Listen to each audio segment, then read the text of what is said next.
نعرہ تکبیر، بآواز بلند نعرہ تکبیر، نعرہ رسالت، نعرہ حیدری، نعرہ حیدری۔ قائد کے فرمان پر، قائد کے فرمان پر عزاداران سید و شہداء، ہم خوش قسمت ہیں اور شکر گزار ہیں قائد ملت جعفریہ کے کہ درسگاہ جامعۃ الزہرا کے سالانہ جلسہ میں تشریف لائے ہیں۔ ہم اہلان ڈیرہ غازی خان کی طرف سے انتہائی ان کے مشکور ہیں۔ اب میں دعوت خطاب دوں گا کروڑوں شیعان پاکستان کے دلوں کی دھڑکن، قائد ملت جعفریہ، رہبر شیعان پاکستان علامہ سید ساجد علی نقوی، کھڑے ہو کر ان کا استقبال کیا جائے گا بآواز بلند صلوات۔ الحمدللہ رب العالمین والصلاة والسلام علی سید الانبیاء والمرسلین ابی القاسم محمد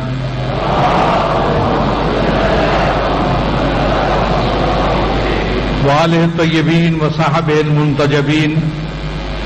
اما بعد فقد قال اللہ تبارک و تعالی یرفع اللہ الذین آمنوا منکم والذین اوتوا العلم درجات۔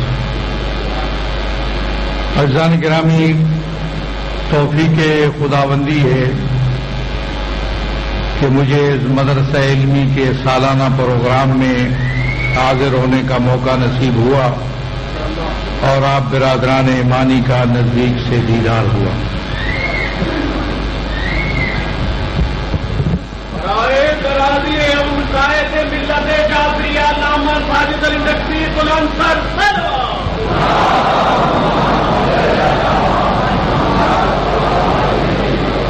اور ایک اچھی بات یہ ہے کہ مجھے سفر زیارات پہ جاتے ہوئے راستے میں آپ حضرات کا دیدار ہوا اور انشاءاللہ مولا بہتری فرمائیں گے۔ میں سمجھتا ہوں کہ صورتحال بڑی پیچیدہ ہے، ہر پہلو سے ایک بحرانی کیفیت ہے، ایک تشویشناک کیفیت ہے، ایک خطرناک کیفیت ہے۔ ملکی بین الاقوامی حوالے سے دیکھیں کیونکہ ہمارا تعلق بین الاقوامی معاملات سے بھی ہے اور اب میں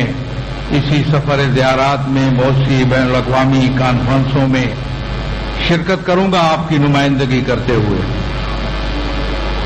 اور توقع رکھتے ہیں لوگ ہم سے، انہیں امید ہوتی ہے کہ ہم ان کے حق میں جب آواز اٹھائیں گے تو اس کے چونکہ ہم نمائندگی کرتے ہیں پاکستان کے شیعان حیدر کرار کی واضح اکثریت کی، اس لیے اس کے اثرات یقیناً مرتب ہوں گے۔ مجھے کہنے کی ضرورت نہیں ہے، لیکن میں پچھلی دفعہ جب فلسطین کانفرنس میں گیا تو اس وقت دوسرے لوگ بھی تھے پاکستان سے اور میں بھی تھا، تو ان کے فلسطینی کاز کے جو سربراہ ہیں ان کی اور میری کرسی ایک جگہ پہ تھی، اکٹھی نشست تھی۔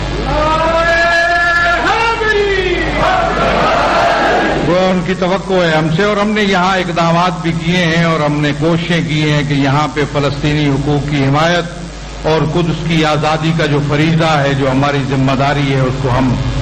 بہتر انداز میں ادا کریں اور کسی کو یہ موقع نہ دیں کہ وہ پاکستان سے اسرائیل جیسی غاصب اور غیر قانونی حکومت، یہ جملے قائد اعظم کے ہیں اور میں اس کا حوالہ دیتا ہوں۔ پاکستانی ہونے کے حوالے سے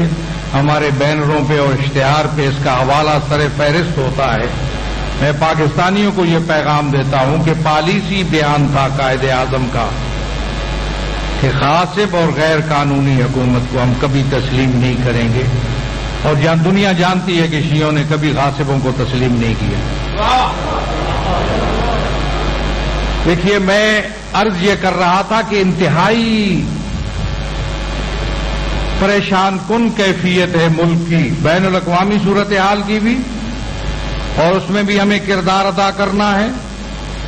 آل محمد کے مشن کو آگے بڑھاتے ہوئے ان کے کردار اور سیرت کو سامنے رکھتے ہوئے، اس لیے کہ وہ کسی محلے کے، کسی گاؤں کے، کسی گلی کوچے کے، کسی شہر کے، کسی علاقے کے، کسی نسل کے یا کسی رنگ کے امام نہیں تھے، بشریت کے رہنما تھے۔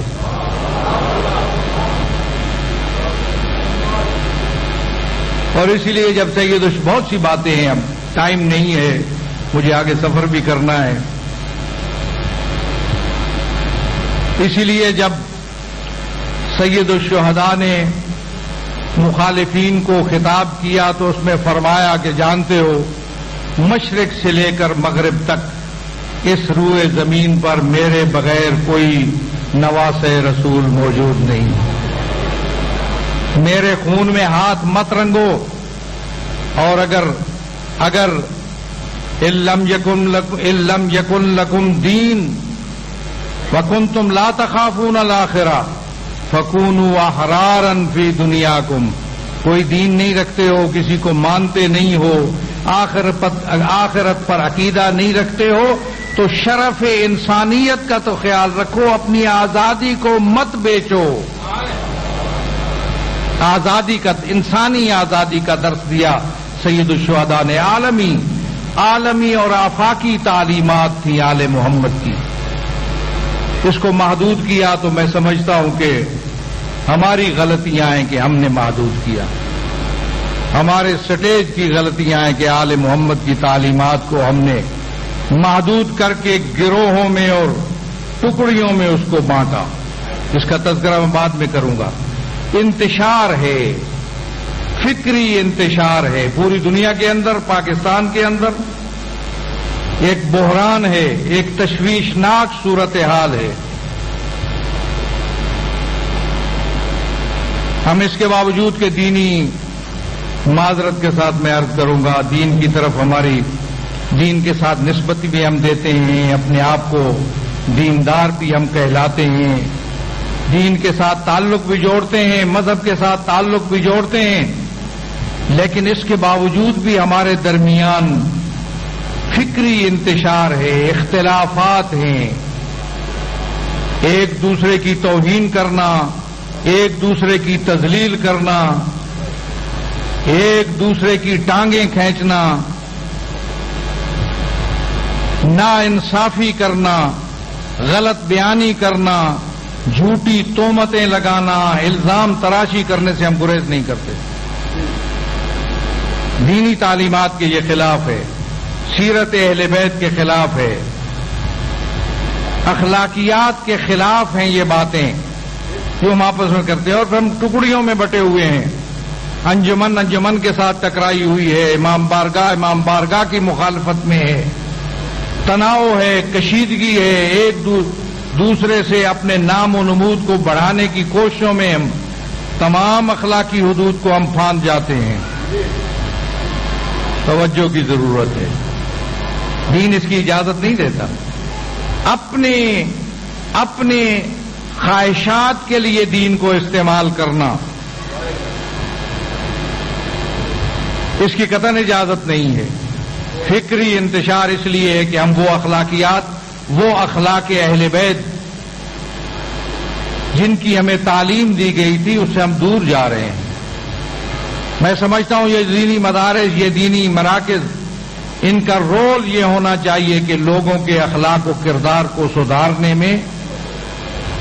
کردار ادا کریں، کوشش کریں،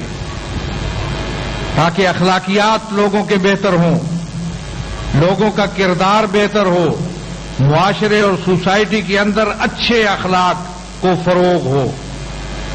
اور کمزور اور پست اخلاق سے لوگ،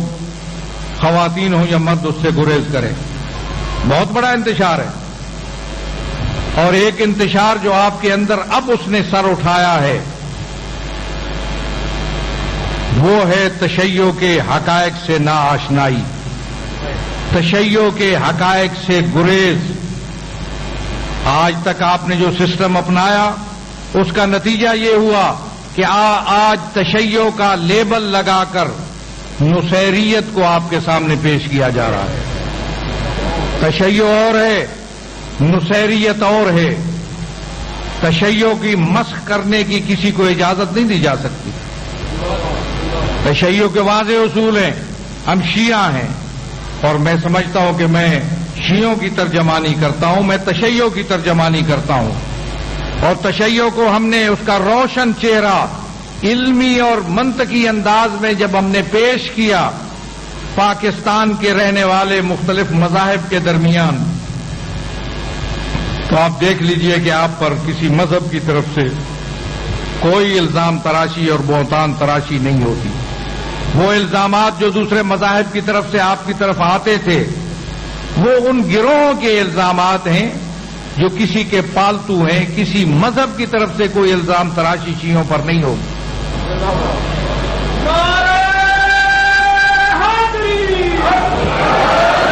ایک ایسا اقدام جو میں سمجھتا ہوں کہ عالم اسلام میں ایک اپنی امتیازی اور انفرادی حیثیت رکھتا ہے۔ مختلف مذاہب کو ایک پلیٹ فارم پر جمع کرنا، میں کہتا رہتا ہوں، کانفرنسیں، سیمینار، تقریریں، پروگرام تو بہت ہوتے ہیں اتحاد و وحدت کے لیے۔ عملی اتحاد قائم کرنے کی امت مسلمہ کے درمیان اگر توفیق نصیب ہوئی ہے تو وہ ہمیں نصیب ہوئی۔ اسی لیے میں سمجھتا ہوں کہ ہم صرف داعی اتحاد بین المسلمین نہیں ہیں، بلکہ ہم اتحاد بین المسلمین کے بانیوں میں سے ہیں، اور وہ بھی بغیر کسی مشکل کے، وہ بھی بغیر کسی کمزوری کے، وہ بھی بغیر کسی خوف کے یا ڈر کے۔ نہ خوف ہے کسی کا اس ملک کے اندر، نہ کسی کا ڈر ہے، نہ کوئی کمزوری ہے، نہ کوئی مجبوری ہے۔ ہم اس ملک کا ایک طاقتور حصہ ہیں۔ ہمارا مشن ہے امت مسلمہ کو امت واحدہ کے پیرائے میں پیش کرنا۔ اس لحاظ سے ہم آگے بڑھے ہیں، ورنہ میں سمجھتا ہوں کہ اس ملک کے اندر جو سازشیں تشیع کے خلاف ہوتی رہیں،